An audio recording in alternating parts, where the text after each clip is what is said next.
বন্ধুরা বটিতে একটুখানি হারপিক দাও আর দেখো ম্যাজিক। আর তার সাথে থাকছে তোমাদের নিত্য প্রয়োজনীয় কিছু জানা অজানা কিচেন টিপস অ্যান্ড ট্রিক্স। আশা করবো বন্ধুরা আজকের টিপসগুলো তোমাদের নতুন গৃহিণীদের জন্য কিন্তু খুবই মূল্যবান হতে চলেছে। তো যারা নতুন গৃহিণী আছো তারা কিন্তু সংসারের নাজেহাল অবস্থা হয়ে যায় সংসারে কাজ করতে করতে। তো এই টিপসগুলো মেনে যদি সংসারে কাজগুলো করা হয় দেখবে যে সংসারের কাজগুলো একেবারে কঠিন মনে হবে না, আর ঘন্টার কাজগুলো কিন্তু মিনিটেই হয়ে যাবে। তো চলো বন্ধুরা তোমাদের জন্য আজকে কয়টি টিপস ও কী কী টিপস থাকছে সেটাই তোমাদের সঙ্গে শেয়ার করি। তো বন্ধুরা আজকে আমার প্রথম টিপস। তো এখানে দেখো আমি কিন্তু অনেকটা পরিমাণে আদা বেটে নিয়েছি, আর এই দিকে হচ্ছে অনেকটা পরিমাণ রসুন বেটে নিয়েছি। বন্ধুরা এটা কিন্তু আমার এক সপ্তাহেরও একটু বেশি সময় কিন্তু যাবে এই মশলাটা। তো আমি এরকম করে কিন্তু অনেকটা মশলা একসঙ্গে করে রেখে দিই ডিপ ফ্রিজে। তো এটা করলে কিন্তু আমার রান্না করার সময় অনেকটাই সুবিধা হয়, ঝটপট করে কিন্তু আমি রান্নাটা শেষ করতে পারি।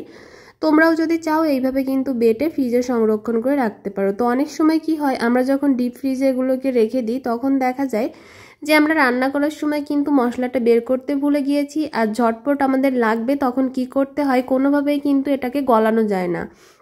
তখন তোমরা কি করবে দেখো, তোমরা যখন এইভাবে হচ্ছে মশলাটাকে তোমরা বেটে ফ্রিজে রাখবে, তার রাখার আগে এইভাবে যদি একটু পরিমাণে সরিষার তেল প্রত্যেকটা বাটা মশলায় দিয়ে তারপরে যদি তোমরা ডিপ ফ্রিজের ভিতরে রেখে দাও, তাহলে দেখবে কখনোই কিন্তু তোমাদের এই যে মশলাটা আছে সেটা কিন্তু একেবারে অনেকটা পরিমাণে জমে যাবে না। এটা কিন্তু একটু হলেও তোমরা নর্মালে যেভাবে ফ্রিজে রাখতে তো সেরকমই হবে। তোমরা ঝটপট করে যখন রান্নাটা করবে তখনও কিন্তু বের করে এটা দিয়ে কিন্তু রান্নাটা করে নিতে পারবে। তো এখানে পরিমাণের একটু বেশি হচ্ছে তোমরা সরিষার তেলটা নিয়ে নেবে। তো দেখো আমি কিন্তু এখানে একটু পরিমাণের বেশি সরিষার তেলটা নিয়ে নিয়েছি। তোমরা যে মশলাই ডিপ ফ্রিজে রাখো না কেন সামান্য করে এরকম করে একটুখানি সরিষার তেল দেবে, দেখবে যে একেবারেই নর্মাল ফ্রিজে রাখলে যেরকমটা থাকতো তোমাদের কিন্তু ডিপ ফ্রিজে রাখলেও কিন্তু সেরকমই থাকবে। তো এখানে তারপরে এইভাবে দেখো আমি কিন্তু ডিপ ফ্রিজে রেখে দিই। আশা করবো টিপসটি তোমাদের অনেক বেশি উপকারে আসবে। এবার চলে এলাম পরবর্তী টিপসে। এবারের টিপস দেখো আমি কিন্তু এখানে অনেকটা পরিমাণে পেঁয়াজ তোমার ফ্রিজের ভিতর রেখে দিয়েছিলাম, না হলেও 1 ঘন্টার মতো কিন্তু আমি ফ্রিজের ভিতর রেখে দিয়েছিলাম। তো বন্ধুরা পেঁয়াজটা আমি ফ্রিজের ভিতর রেখে দিয়েছিলাম কেন, দেখো অনেক সময় আমরা যখন পেঁয়াজটা কাটতে যাই ঝটপট তখন দেখা যায় পেঁয়াজের কিন্তু এই কষ্টার কারণে আমাদের চোখে কিন্তু প্রচণ্ড আকারে জ্বালা পোড়া করে, চোখ থেকে কিন্তু জলও বের হয়ে যায়। তো যারা নতুন গৃহিণী আছে তারা কিন্তু পেঁয়াজটা কাটতে বা পেঁয়াজটা কুচাতে কিন্তু অনেকটাই ভয় পেয়ে থাকে, কারণ এটা করতে কিন্তু অনেকেরই সমস্যা হয়, আর কেউ কিন্তু সহজভাবে পেঁয়াজটা কাটতে বাছতে কিন্তু চায় না। তো তোমরা যখনই আর কি পেঁয়াজটা কাটবে তখন যদি তোমরা 1 ঘন্টা বা হচ্ছে 30 মিনিটের মতো যদি ফ্রিজের ভিতরে মানে নর্মাল ফ্রিজের ভিতর রেখে দাও, নর্মাল ফ্রিজে রাখলে কিন্তু তোমাদের 1 ঘন্টা লাগবে, আর ডিপ ফ্রিজে যদি রেখে দাও তাহলে কিন্তু 30 মিনিট রাখলে কিন্তু হয়ে যাবে। তো রেখে দেওয়ার পরে তোমরা যদি এইভাবে পেঁয়াজটাকে বেছে নাও দেখবে তোমাদের কিন্তু চোখে একেবারেই জ্বালা পোড়া করছে না। তো আর একটা টিপস তোমাদের সঙ্গে শেয়ার করি, যে যারা নতুন আছো গৃহিণীরা, যারা আর কি পেঁয়াজটা কুচাতে পারো না খুবই কুচি কুচি করে, তারা কিভাবে পেঁয়াজটা কুচাবে এইভাবে কিন্তু তোমরা একটা পিলারের সাহায্যে কিন্তু কুচিয়ে নিতে পারো। আর বন্ধুরা হচ্ছে এইভাবে তোমরা যখন পেঁয়াজটা কুচাবে তখনও কিন্তু তোমাদের চোখে জ্বালা পোড়া করবে না, কারণ এটা যেহেতু আমি ফ্রিজের ভিতর রেখে দিয়েছিলাম, আর ফ্রিজের ভিতর রাখার ফলে কিন্তু পেঁয়াজের যে একটা কষ আছে সেটা কিন্তু একেবারে শুকিয়ে গিয়েছিল, তার জন্য কিন্তু পেঁয়াজ থেকে কোনো প্রকারের কষও বের হচ্ছে না, আর তোমার কিন্তু চোখে জ্বালা পোড়া হওয়ারও কোনো রকম কিন্তু কোনো সম্ভাবনাই থাকবে না। আর ইজিভাবে কিন্তু দেখো পরবর্তীতে পেঁয়াজটাকে এইভাবে কুচিয়ে নিতে পারবে, দেখবে কোনো রকম কোনো চোখে কিন্তু কোনো রকম ঝাঁজ লাগবে না। আশা করবো এই টিপসটাও অনেক বেশি উপকারে আসবে। চলে এলাম পরবর্তী টিপসে। তো এখানে দেখো একটা বাটিতে করে কিন্তু মানে একটা প্যাকেটে কিন্তু তোমার ঘি রাখা আছে। তো আমি কিন্তু এখানে কোনো কৌটায় ঘিটাকে রাখি নাই। তো যেহেতু এটা আমি ফ্রিজে রেখেছিলাম তার জন্য দেখো একটু পরিমাণে কিন্তু শক্ত হয়ে গিয়েছে, তখন আমাদের ঝটপট একটু গলানো ঘি দরকার। তখন তোমরা কি করবে দেখো, একটা চামচ তোমরা একটুখানি গরম করে তারপরে যদি এরকম ঘিয়ের ভিতর দিয়ে দাও দেখবে ঘিটা কিন্তু একেবারে গলে গিয়েছে।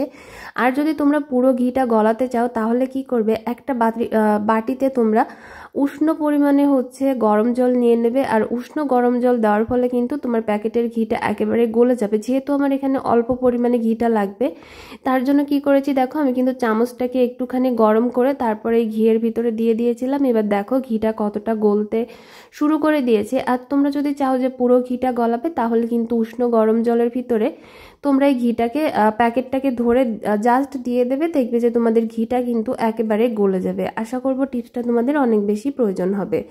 এবার চলে এলাম পরবর্তী টিপসে। এবারের টিপস হবে, দেখো আমরা যখন বাজার থেকে এরকম চই ঝাল কিনে এনে থাকি, তো অনেক সময় কিন্তু বাজার থেকে যখন কিনি তখন কিন্তু এরকম একটা পলি ব্যাগে চই ঝালটা দিয়ে থাকে।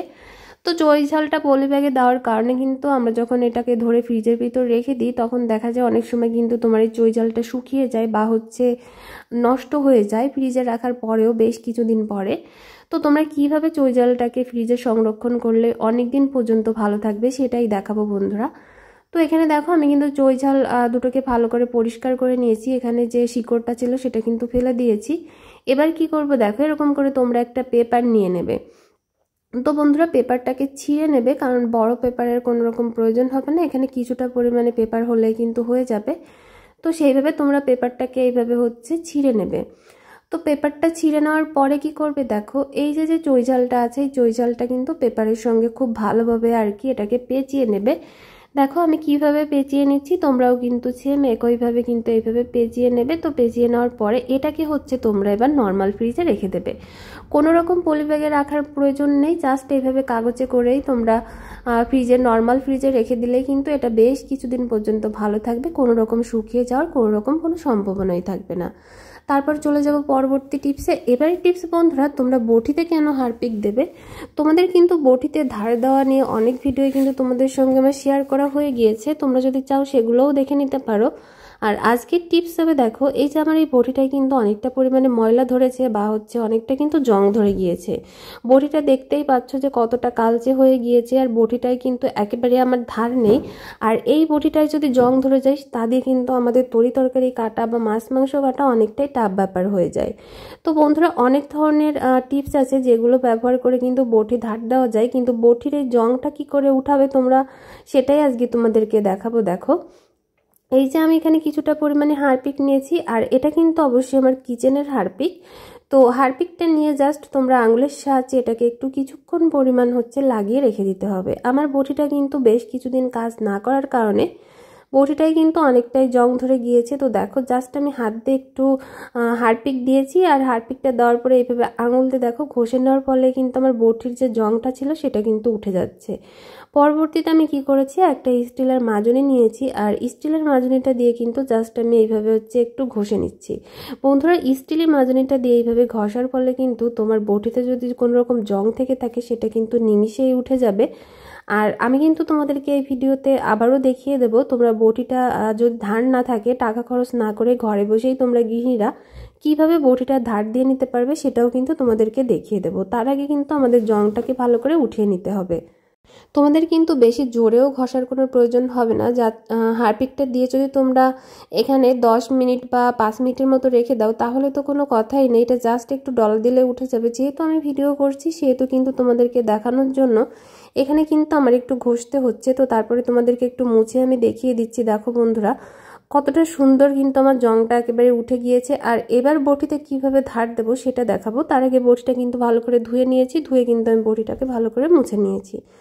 এবার দেখো বন্ধুরা আমাদের ঘরে কিন্তু এরকম যে শিরিষ কাগজ থাকে যেটা দিয়ে আমরা কাঠ ঘষে থাকি রং করার আগে যে ঘষা হয়, তো সেরকম শিরিষ কাগজ যদি তোমাদের বাড়িতে থাকে তো এটা দিয়ে কিন্তু ঘষলে অনেকটাই কিন্তু তোমাদের বটিতে ধার হয়ে যাবে। কোনো রকম কিন্তু বাইরে বটিটা ধার করতে যাওয়ার কোনো প্রয়োজন হবে না।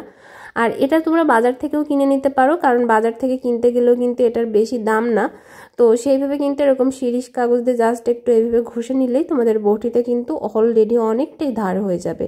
আর বটি ধার দেওয়া নিয়ে কিন্তু অনেক ভিডিও আমার চ্যানেলে দেওয়া আছে, তোমরা যদি চাও সেগুলোও কিন্তু ভিজিট করে নিতে পারো। তোমাদের যেটা ভালো লাগে তোমরা কিন্তু সেইভাবে বটিটা ধার দিয়ে নিতে পারো। ভিডিওটা ভালো লাগলে অবশ্যই শেয়ার করে দিও।